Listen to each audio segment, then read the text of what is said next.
Ladies and gentlemen, esteemed faculty, distinguished guests, and the brilliant minds of IIT Madras, a very good evening to you all. Today, we are honored to welcome a leader of remarkable distinction, the President of Tamil Nadu unit of the Bharatiya Janata Party, Thiru K. Annamalai.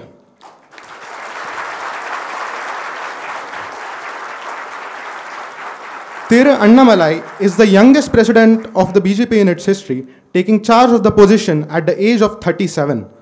Before taking the helm of the BJP in Tamil Nadu, Annamalai had a distinguished career in the Indian Police Service in Karnataka, marked by a commitment to public service and a proactive approach to law enforcement, because of which he was popularly regarded as Karnataka's Singham, symbolizing his courage, integrity, and dedication towards justice. His transition from a career in law enforcement to politics marked a significant shift, bringing a fresh perspective and a dynamic leadership to the political arena. As the president of Tamil Nadu BJP, Thiru K. Annamalai has actively contributed to shaping the party's strategies and outreach in the state, even with his recent ongoing Padayatra called Yen Man, Yen Makkal, which literally translates to My Land, My People, thus reflecting a commitment to addressing the problems and difficulties of the common people. Today, we have the privilege of gaining insights from a leader who has not only served in the police force with a distinction, but has also taken on the responsibility of steering the BJP in Tamil Nadu. Let us extend a warm IIT Madras welcome to Thiru K. Annamalai, and eager to hear his thoughts on the challenges and opportunities that lie ahead of our great nation. I now request the Director of IIT Madras, Professor V. Kamakoti, and the Dean of Students, Professor Satyanarayana Gummadi, to facilitate Thiru K. Annamalai with an Angavastram.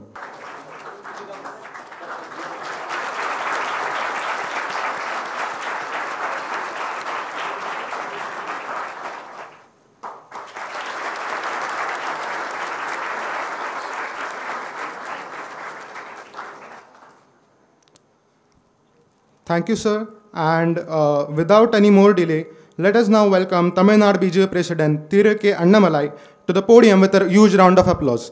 I also invite the interviewers Sumit Deshmukh,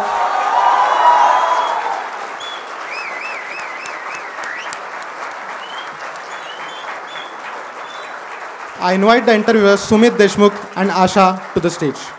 It's so very nice to have you with all of us today, and I think without much further ado, we'll just get started into the chat. So with that nice introduction of Ishan, we get a sense of how interesting the trajectory of your life's been, but we would still like to hear it from your own voice. So can you share a brief overview of your journey growing up, from Totampatti to becoming the state BJP president of Tamil Nadu? Thank you so much to both of you and friends who are here. And IIT Madras is an iconic institution in our country, and possibly the next 25 years, I'm very sure it is going to play a greater role than what it has played over the time before 2022. So you'll have a very important role in the next 25 years in shaping up the country's growth. So I'm very excited that students sitting in this auditorium, you will be championing India's cause 2047 when you talk about Vikshit Bharat.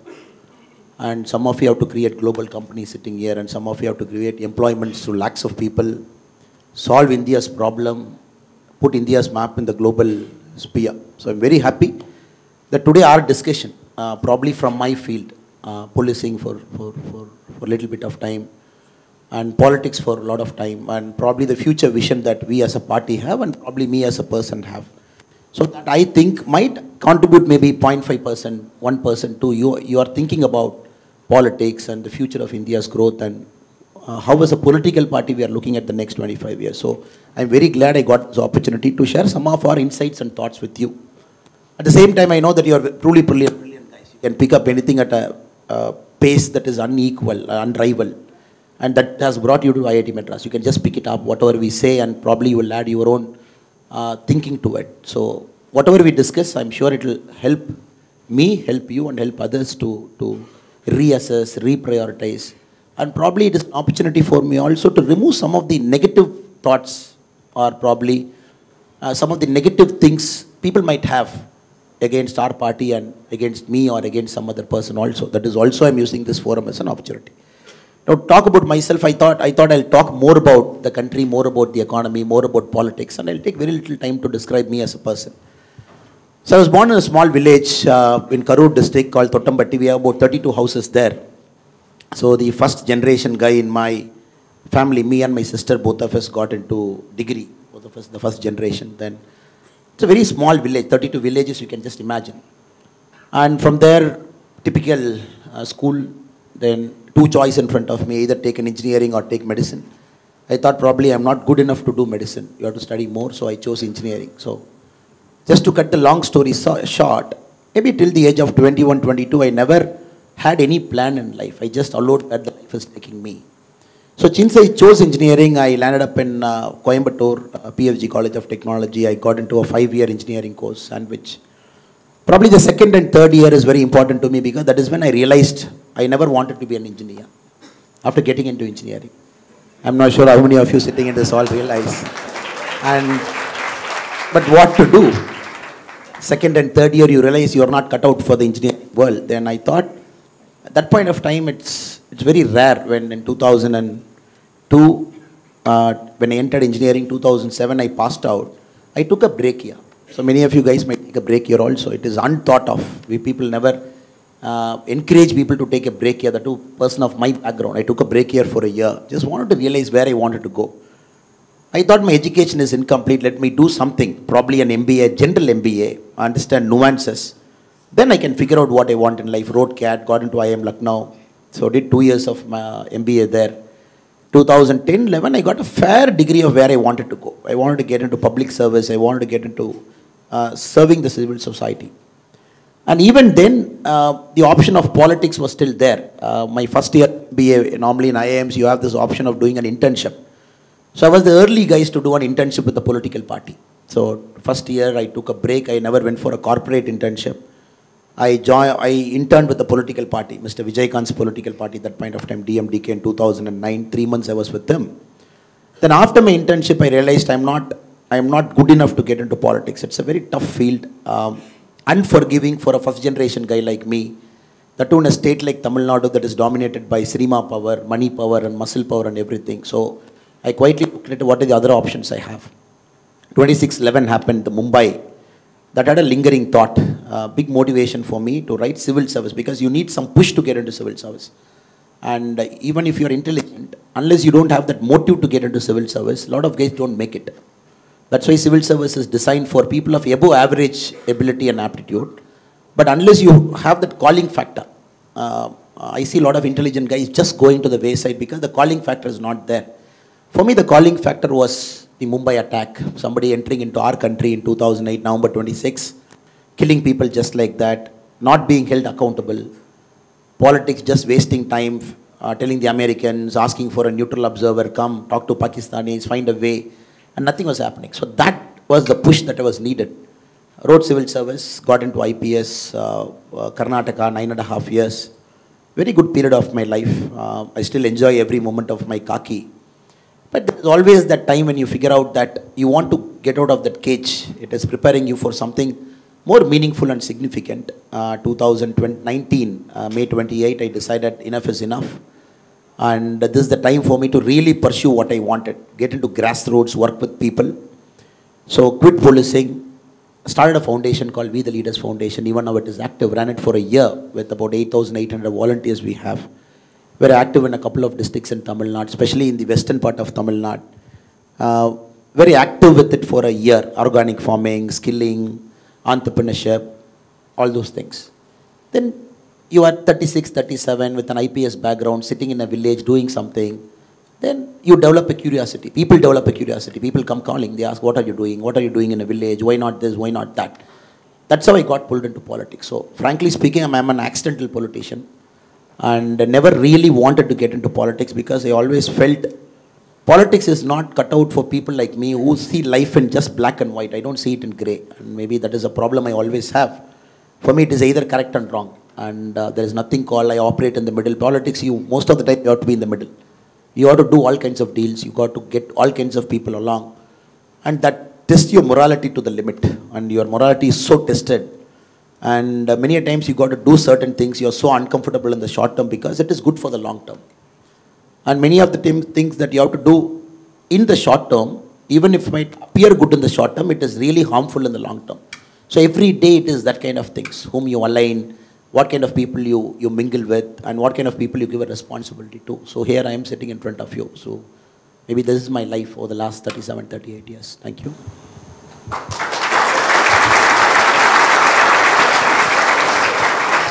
Very interesting indeed. But before we move on to the next set of questions, I'm just curious to know what kind of effect did your college life have on you as a person? Like, how did your background in mechanical engineering and your education in institutes like IIMs influenced your approach to leadership and governance?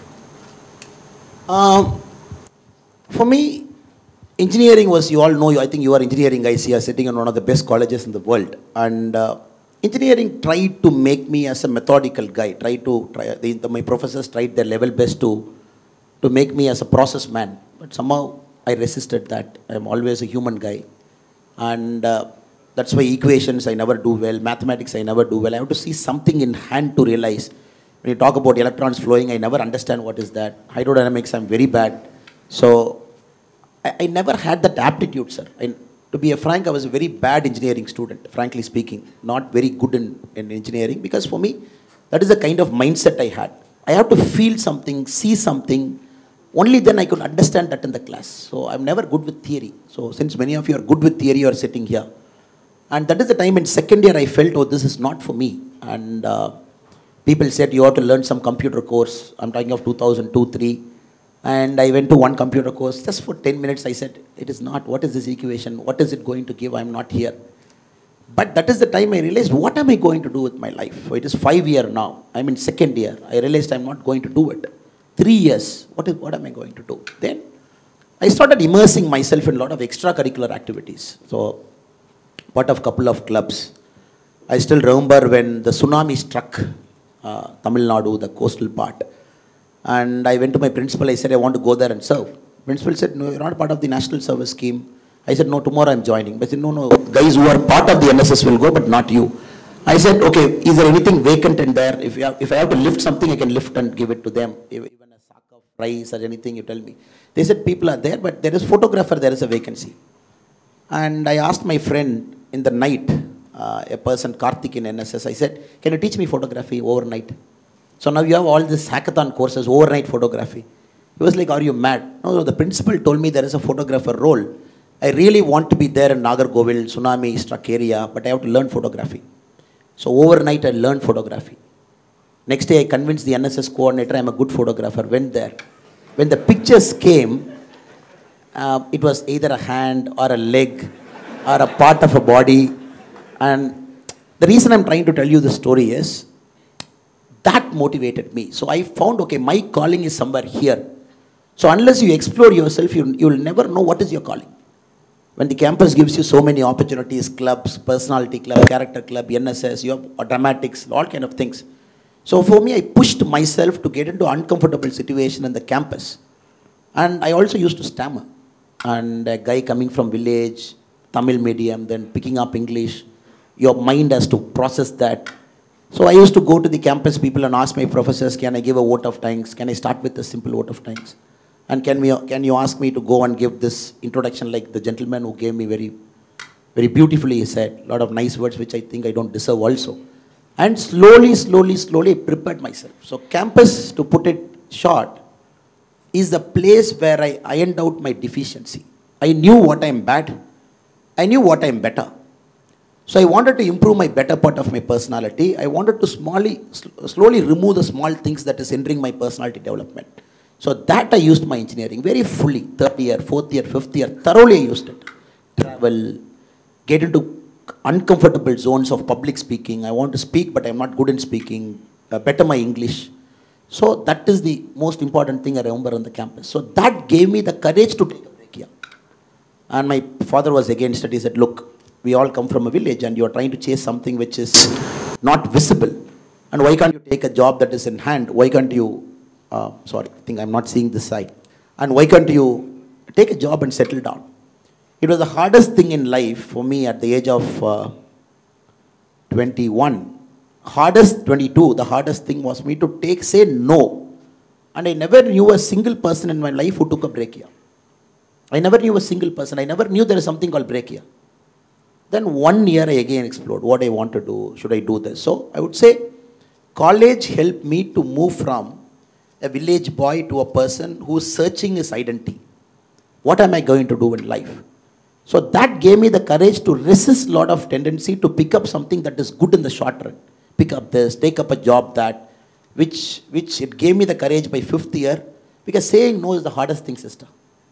And especially in IIT Chennai, when you have so many opportunities in front of you, day zero company just landing up and everybody wants to pick the smartest brain in the world.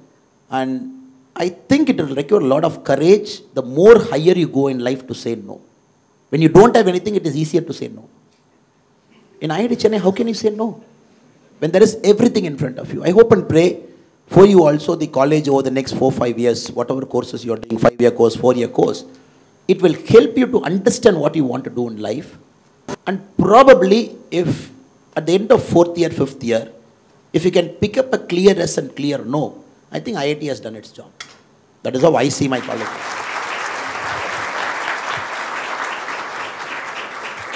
Thank you for your answer, sir.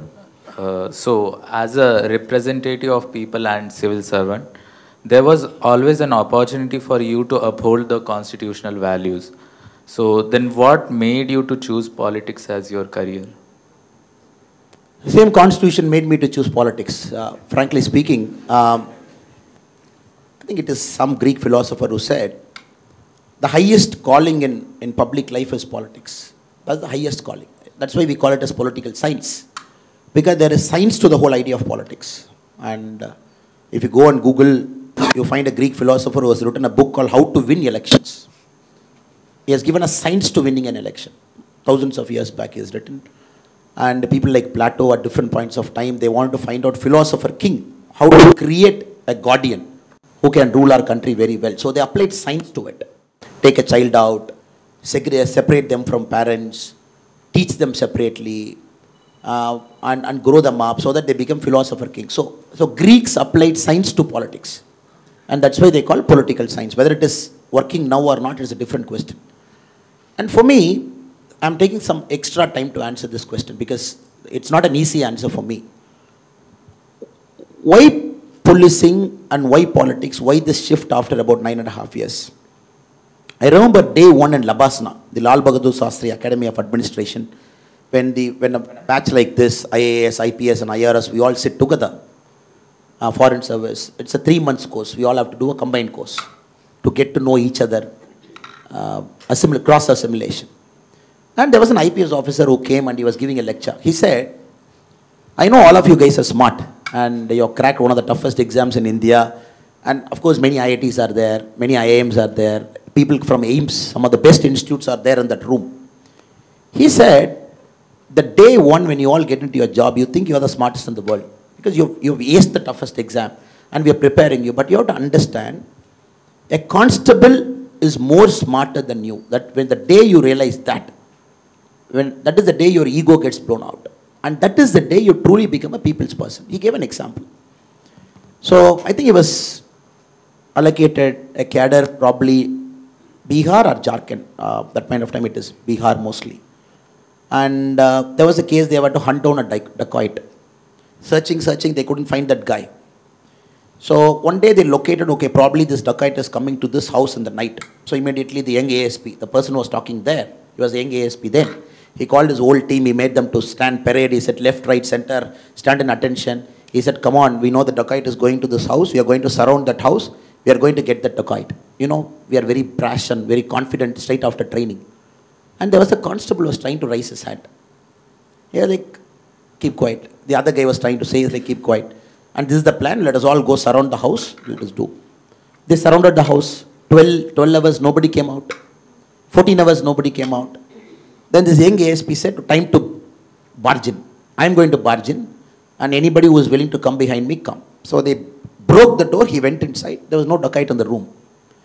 And just then from the behind, that person put a country-made gun to his head because he was standing behind the door. When he barged in, he was standing behind the door, he put a country. So that is the time he realized, oh, there is somebody behind me.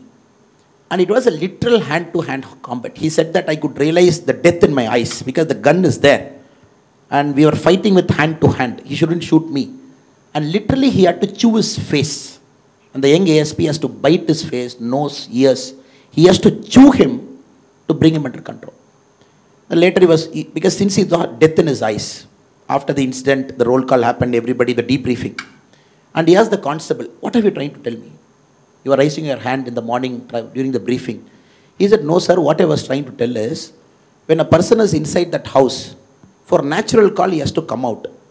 So let us wait outside and catch him. This is a very simple thing. And so many fundas and training and hand-to-hand combat and Krav Maga and all kinds of things they teach you in NP. He said, look, you got to have human intelligence. The day you think you are getting human intelligence, that comes from society. That comes from keeping the ears and eyes and everything open, all the senses. And when you start picking up these cues from people, that makes you a better person. So I never forget that moment. For me, it was like an epiphanic moment. It just opened my eyes. It said, look, there is a native intelligence out and let us go chase it. Same thing happened to me in a different context. ASP, day one. Because once I tell this story and the shift only, probably I can do justice to your question. I had a fantastic driver. Young guy in ASP, Udupi district, Karkala. We had a Tata Sumo. He will drive, I'll be sitting in the front. And I'll be panicking. Maybe first week into policing, law and order. That had a lot of communal issues. Hindu-Muslim fight here and there. And my driver would be driving and saying, sir, don't worry, sir, everything is taken care. If you go there, after the riot is over or in the middle of riot, you will have 5 people waiting for you. From the Hindu side, 1, 2, 3, this person will be there. From the Muslim side, 1, 2, 3 will be there. They will be making this demand to you. You will be saying this. Either guy will make this demand, then you will say this, sir, problem solved. I was like, who is this fellow? For everything he has got a solution. So I was observing for 1 week, 2 weeks. It was just repeating that pattern. Then one day house theft, some 80 kg, 80 gram of gold missing in a rural house. We were going, this fellow, I went inside, I was searching mode of entry, weapons used, and how did they take it, any fingerprint is there. The dog was inside trying to take the smell. He came inside, he looked at it. And he used to speak Tulu. He took his phone, he spoke to somebody in Tulu, and then he told me, sir, it is this fellow who did it. You tell that inspector to go lift that fellow. And I was like, okay. So that day night I called him to I was staying in a small house. I said, come, we'll have dinner, chalo. He said, no, sir, I'm a constable, I'm not supposed to have dinner with you. Come here, we will sit down, let us have dinner together.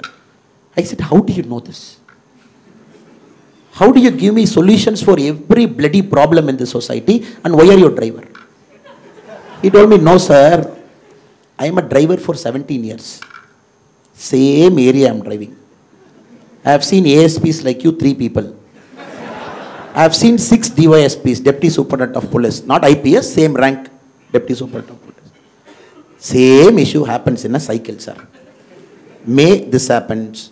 A rainy season, dacoit comes. Summer season, riots come. And I keep going. I see the same pattern. Then I know who would have done it. So that day you remember, sir, that HBT case, HBT is housebreaking theft. I went inside, I saw. The same guy has done a similar one 6 years before.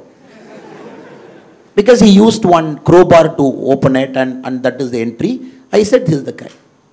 So that was something great for me. Because for me, I felt, when I wrote a book also after I left IPS, I dedicated to the constables whom I worked with me. I said, this book is dedicated to all the constables who are with me. My dedication. Reason is, I think somehow we allow our ranks and big things that comes with life. Tomorrow you all will become very big. Some of the best in the world, and people will be waiting outside. Somebody, even to get appointments, I think we all have to take your time and come. But we just have to understand, the guy who's standing outside the door, he has got 100 times more native intelligence than us. Because even in a boardroom, the guy who is opening that door, he keeps seeing the CEO's mood coming in, CEO's mood going out. And he knows the small chit-chat that happens outside. He picks up everything over 10, 12 years. If you ask him, he will have a board solution better than the board member sitting inside. Because he picks up in the high tea they do, they pick up in the people who come out and comment about what is happening. The same thing for me. So then, for me, the concept of rank, ego, I'm somebody big, I'm superior, I'm rank-wise thing. Then I started immersing myself more in the ground. In the Karnataka 9 years, I resisted going to a city. I said, I don't want city, I want rural area. I served continuously in rural area. Small towns and good people, important people. The moment they posted me to a city, Mr. Kumarasamy was the chief minister then, he told me you should come to the city to work, enough of rural. I resisted, I said, I'm not a city guy, sir. You put me in city, 50% of my time is protocol. I have to go salute somebody, receive them in the airport, take them in the car, wait outside when important meetings happen. Put me in rural. He said, no, yeah, city land grabbing is happening, you come. The most uncomfortable timing for me was being in the city. I was the Deputy Commissioner of Police, Bangalore South, very important area. People love to go there, but day one I hated. Big people, all corporates, I'm meeting those kind of people. I'm meeting that young guy, a guy who comes with the veti, torn, comes to my office, he'll say, sir, he has tried to plunder my land, he has taken this, he has taken that. So those are the guys I was used to. I had an open door policy as a superintendent of police. Anybody can just walk in and no questions asked. The more higher I went in the service, I felt I'm just getting cut off with the people with whom I enjoyed working, grassroots. Then in my mind, I thought it's time to leave, but I never knew what to do. And 2018, I went for a Kailash pilgrimage, 53-day trip. No cell phones, nothing, cut out in the zone, you were there. And away from technology, it gave a lot of purpose to my life. It said, look, take that risk. People might think you're stupid. And leaving IPS in 9 years, when somebody asks you, what do you want to do? You don't even have an answer to say, I want to do this. So the transition happened. So I want to do something else and politics happened. So what I'm trying to say, the shift is, I always wanted to work in the ground. That is getting continuously manifested from the college days. Go to Tsunami, be there, be a part of NSS, clean some toilet, build a compound wall outside a school. So always hands-on. You put me in a room, make me to do a meeting, I'm totally uncomfortable. So I can make it on record also as the BJP state president of Tamil Nadu. I must have gone to the office maybe 50 days in the last 3 years. I never go to office. I never go to office. I keep people, I say, you solve the problem. Send me reports, send me notes. Tell me where I should go. I tour like crazy. And I am in Yenman Yenmakkal Yatra, which he was kind enough to mention. So today I just finished 228 constituencies. I am in the road for a continuous 6 months. And I am in Chennai only because we have a lecture here. I immediately leave back to Viluppuram and I am back there and we have a conclusion in about 4 or 5 days' time. The reason I am trying to say is, I find a lot of joy in the ground because I see India transforming. In my eyes, I am seeing how the ground is shifting. I see demography, I see development, I see all kinds of things in the ground. For me, I will comfortably do this. You put me in a room, you put me in some role, I'm totally uncomfortable. I want to keep this going for the next many, many years. Just be in the ground, silently work, build a party at the grassroots level. So this was always the motivation. Maybe the job title might change. I was a cop trying to solve some problem. I'm a politician trying to solve some problem. But the concept of being in the root is always there from my college days. That realization happened in the college. Sorry for the long answer, but I thought I should be very honest and truthful to you. But this is me.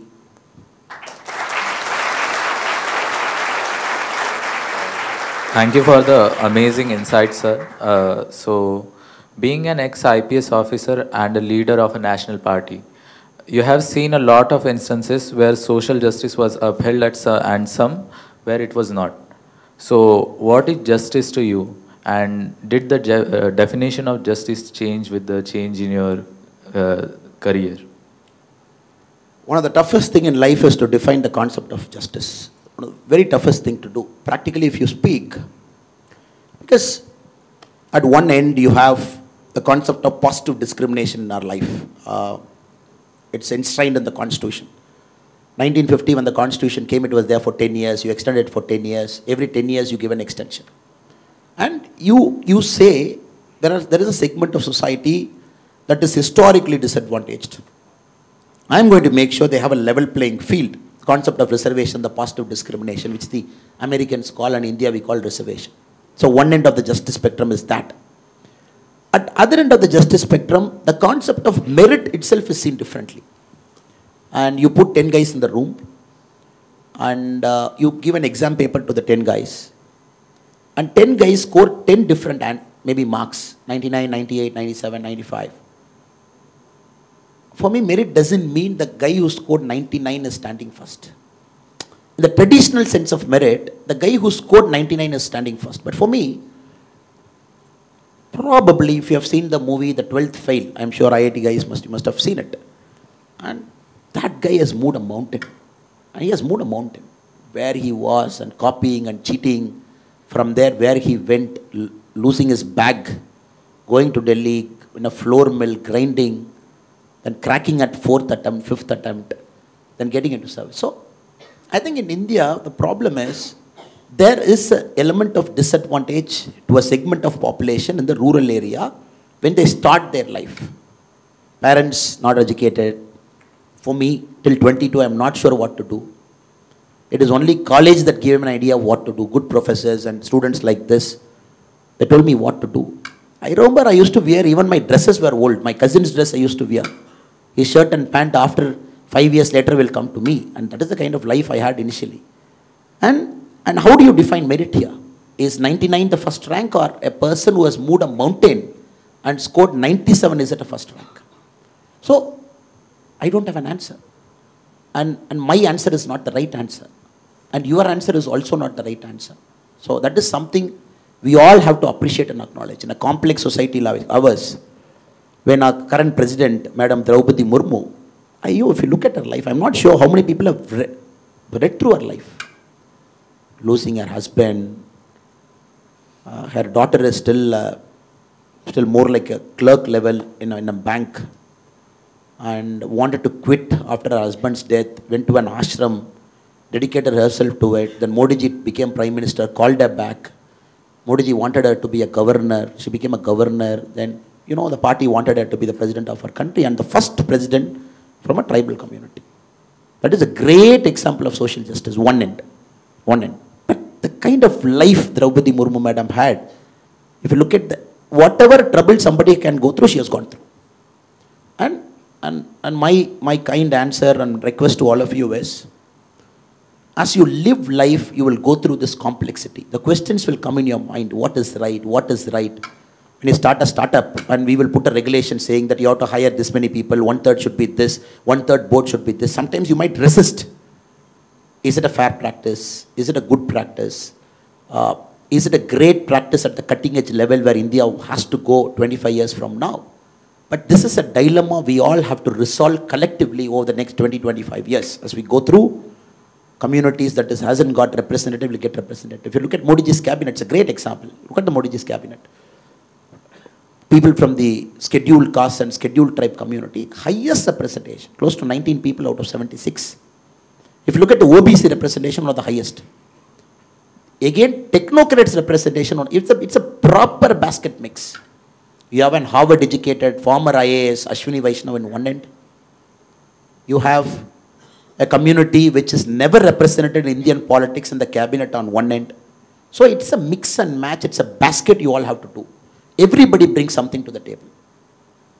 Everybody brings that life, that journey, that churning, moving that mountain story they bring to the table. And somebody, a technocrat, brings technology to the table. So I think you should have this mindset in the next 25 years to resolve this internal dilemma within you. So that is justice for me. And there is no straight answer for justice. If there is a straight answer for justice, why should there be an appeal court? You appeal Sessions Court to High Court, then you appeal High Court to Supreme Court, then from Supreme Court you appeal to Constitutional Court, then from Constitutional Court you file a curative petition. So why do you do multiple appeals? Because you are not happy with one justice, you want to go one up, you want to go one up. So I don't have a straight answer, sister or brother. So what I'm trying to say is, you have to resolve this complexity as you go in life. And make sure that you are fair, you are transparent, you are non-discriminatory. And many a times you have to give a leg up to somebody to come up. And many a time you have to push somebody to do it. So that is justice for me. And maybe it is theoretical if I speak now, but if you look at books written by Michael Sandel, some of the great professors in the US, he has written some of the greatest books on justice. And a very fascinating way they look at life. Right up to global commons, countries previously have polluted the environment, now we are paying the price. Now suddenly all of us sit in a COP table, conference of party table, and India wants a green fund. China is polluting more, it doesn't want to do. So there, it's so complex to negotiate what is justice for everybody. And the same thing happens in the human rights also. Some countries war, Russia and Ukraine. What is it? Russia's point of view is what? Ukraine's point of view is what? Gaza and Palestine, their point of view is what? Sri Lanka, their point of view is what? Even within India, political point of view is what? So it needs lot of human intelligence, picking up that emotional cues, and probably you realize, like a old wine, with age you get better with justice. Sorry for the long winding answer, but this is the best I could do. Thank you.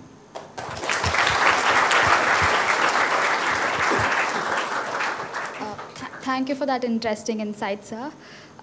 We would like to know your view on, right now the trend of deep fakes and fake news, they are very rampant. So even a lot of public figures, they also fall prey to it. And even our Prime Minister Modi, he's been cautioning us of its danger. So what are your thoughts on the critical role of accurate information in today's society? And additionally, how do you perceive the prevailing trend of misinformation and its impact on various aspects of our lives? Very important and interesting question, especially inside the IIT campus. But I would say, I'm asking this question back to you because I want an answer so that I can frame my answer around it again. Do you think you're traveling more than your grandparents? You're traveling more than your grandparents? You think yes? Okay. Do you think you're traveling more than your great-grandparents? You think you're doing it? Yes. More than your grandparents? Okay. So I'm going to read out something for you. So you both are sitting here. How are you sitting here? Let us track that genealogy. You're sitting here, you're sitting here. Let us track your genealogy and your genealogy. You had 2 parents, father, mother, you're here. 4 grandparents, 8 great-grandparents, 16 second great-grandparents, 32 third great-grandparents, 64 fourth great-grandparents, 128 fifth great-grandparents, 256 sixth great-grandparents, 512 seventh great-grandparents, 1024 eighth great-grandparents, 2048 ninth great-grandparents. I am just tracking you. How did you come here over the last 400 years? Why are you born now? So 4,094 individuals have to react in a certain way for you to sit here, correct? Correct? 4,094 individuals over the past 400 years, 12 generations have to react in a certain way. I think you are top geeks, right? So what do you call algorithm or whatever you call, so you are sitting here.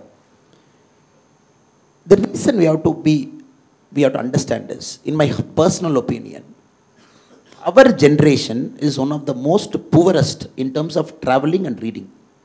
Because you are talking of fake and inaccurate information. Why? Because traveling doesn't mean boarding a flight and landing somewhere. Air miles is not traveling. Traveling is being there. Your grandparents and great-grandparents are fully present. They pick up that environmental cues in a village. Sun, wind, water, the Panja Bhuta they'll pick. They knew accurately when the rains will come, when the sowing has to happen, when the crop has to harvest. So lesser traveling, lesser air miles, but they're traveling more. The sense of innate intelligence.